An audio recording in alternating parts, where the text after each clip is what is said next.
Hello दोस्तों, movie notebook channel में आपका स्वागत है।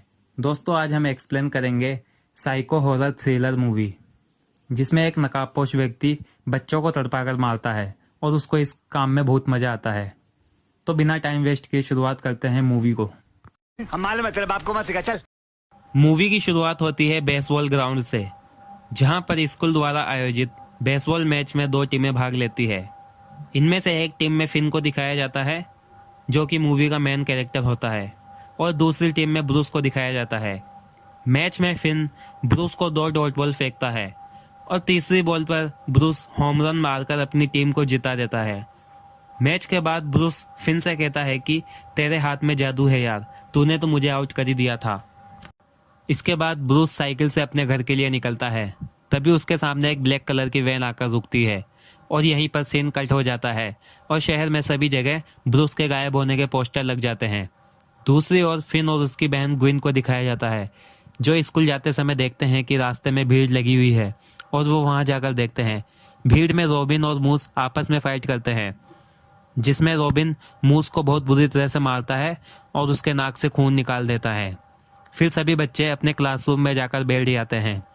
क्लास में टीचर ग्लोबल साइंस के बारे में बताते हैं, लेकिन फिन का ध्यान अपने बनाए हुए रॉकेट पर होता है। और क्लास खत्म होने के बाद फिन अपने घर जाने के लिए बाहर निकलता है। बाहर 3 बदमाश बच्चे फिन को परेशान करते हैं। फिन उनसे बचता हुआ एक टॉयलेट में जाकर छुप जाता है और वो बदमाश बच्चे भी उसके पीछे जाकर उसे बाहर निकलने के लिए बोलते हैं। फिन टॉयलेट से बाहर निकल जाता है और वो बच्चे उसे फिर से परेशान करने लगते हैं। तभी वहाँ रॉबिन अपने खून से लगे हुए हाथ धोने आता है और उन तीनों बच्चों को फिन को परेशान करते हुए देखता है और उनसे कहता है, फिन मेरा दोस्त है, आगे से तुमने कभी इसको परेशान किया तो तुम्हारे लिए अच्छा नहीं होगा। और वो तीनों बच्चे रॉबिन से डरकर बाहर निकल जाते हैं। दूसरी ओर ग्विन को प्रिंसिपल रूम में दिखाया जाता है। वहां पर ग्विन से 2 ऑफिसर पूछताछ करने आते हैं और उससे कहते हैं कि ब्रूस के साथ कई बच्चे गायब हो चुके हैं और सभी के केस में ब्लैक बैलून और ब्लैक वैन शामिल है। और तुम्हारी फ्रेंड ने हमें बताया है कि तुम्हारे सपने में तुमने ब्रूस को गायब होते हुए देखा था। तभी ग्विन कहती है कि मेरे कुछ सपने कभी कभी सच होते हैं। यह सुनकर वो ऑफिसर वहां से चले जाते हैं। इसके बाद हमें रोबिन को दिखाया जाता है, जो गाना गाते हुए अपने घर के लिए निकलता है। तभी अचानक उसके सामने वही काली कलर की वैन आकर रुकती है और वो भी ब्रूस की तरह गायब हो जाता है। फिर शहर में सभी जगह रोबिन के गायब होने के पोस्टर लग जाते हैं। रोबिन के गायब होने पर वो बदमाश बच्चे फिर से फिन को मारने लगते हैं।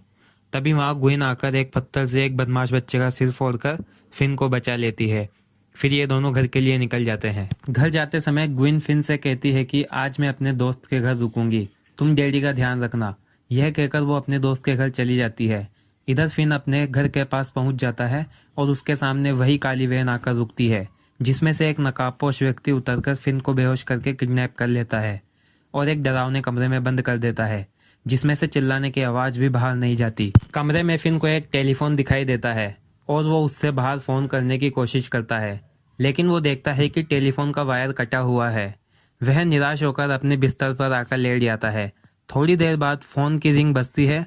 फिन डर जाता है और उसे उठाने जाता है।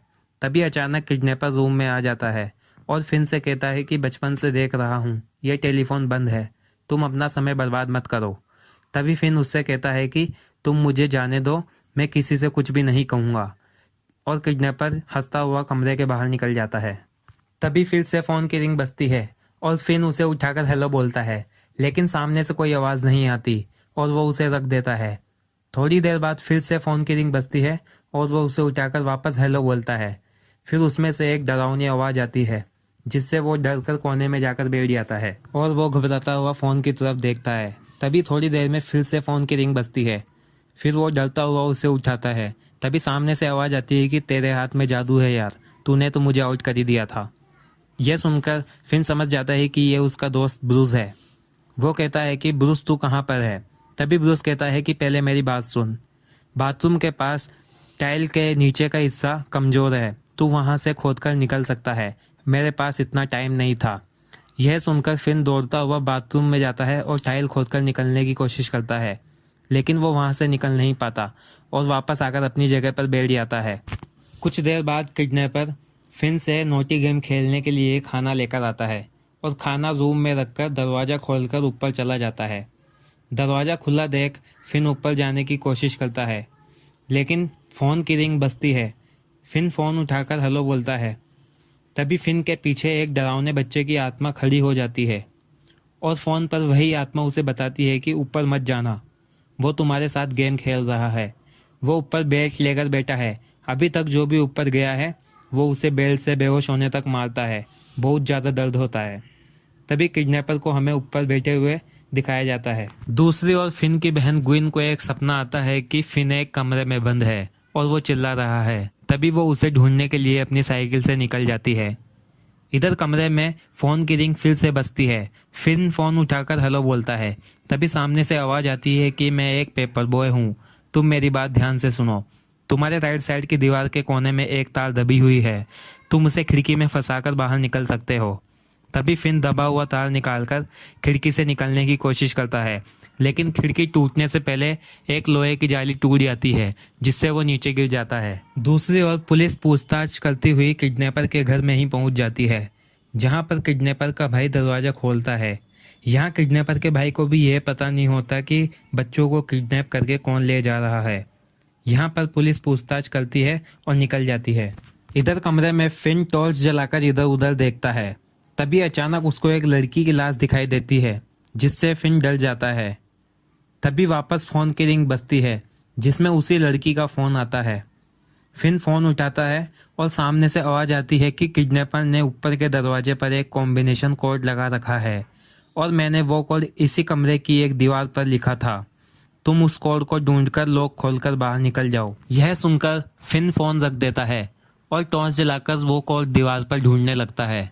वो कोड उसे मिल जाता है और वो धीरे से ऊपर जाता है, जहाँ पर वो किडनैपर गहरी नींद में सो रहा होता है। वो धीरे से दरवाजे के पास पहुंचकर वो लॉक खोल देता है।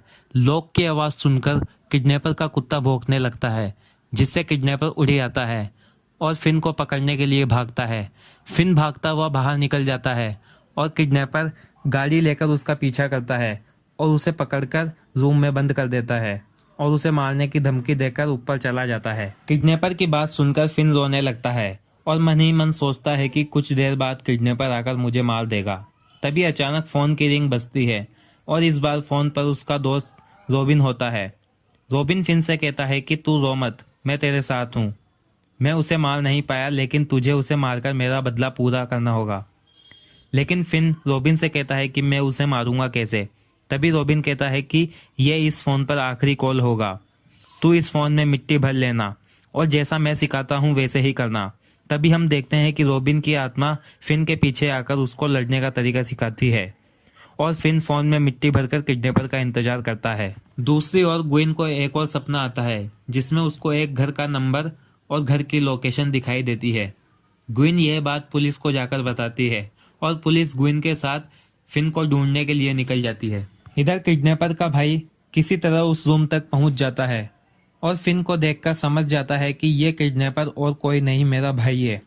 तभी पीछे से किडनैपर आकर अपने भाई को मार देता है और फिन को मारने के लिए आगे आता है, लेकिन फिन भागकर बाथरूम में पहुंच जाता है, जहां पर रोबिन के द्वारा बताए तरीके से उसने एक गड्ढा खोदकर और एक तार बांधकर रखा था। किडनैपर भागता हुआ फिन के पास आता है और फिन जोर से उस तार को खींचता है, जिससे किडनैपर अटककर गड्ढे में गिर जाता है और फिर फिन टेलीफोन से उसके चेहरे पर मारकर उसको अधमरा कर देता है और टेलीफोन के वायर से उसका गला घोट देता है, जिससे वो किडनैपर मर जाता है। इधर पुलिस और ग्विन घर का पता ढूंढते हुए वहां पहुंच जाती है और बेसमेंट में जाकर देखती है कि वहां मिट्टी में कई सारी लाशें दफन है और एक कब्र भी खुदी हुई है। खुदी हुई कब्र को देखकर पुलिस समझ जाती है कि किडनैपर ने अभी तक फिन को नहीं मारा। फिर पुलिस घर से बाहर आकर फिन को ढूंढने लगती है। तभी उसी घर के सामने वाले घर से फिन निकलकर आता है और पुलिस को किडनैपर के बारे में बताता है और यहीं पर मूवी का दी एंड हो जाता है।